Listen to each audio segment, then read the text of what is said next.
గత 11 సంవత్సరాల సుదీర్ఘ మా కుటుంబ జీవితంలో మా జర్నీ నాకు తెలిసి జిల్లా పరిషత్ ఉన్నత పాఠశాలలో స్టార్ట్ అయినటువంటి మోడల్ స్కూల్ వ్యవస్థాపక ఉన్నప్పుడు మా దగ్గర నుంచి వెళ్ళి మేము ఎక్కడెక్కడో దూర ప్రాంతాల నుంచి వచ్చి మేము ఇక్కడ విద్యార్థులను తయారు చేయడానికి ప్రభుత్వం మమ్మల్ని సిద్ధం చేసింది. మరి మీరు మీ యువత నాయకులుగా మీరు మాకు మాట ఇవ్వాలని శ్రీలత మేడం 11 సంవత్సరాల ముంగట మాట తీసుకుంది. ఆ మాటకు తగ్గట్టుగానే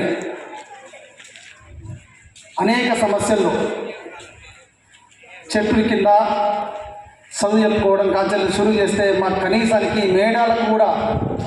సౌకర్యాలు లేని స్థితుల నుంచి వెళ్ళి ఈరోజు పూర్తి స్థాయిలో మోడల్ స్కూల్ అంటే నిజంగా మోడల్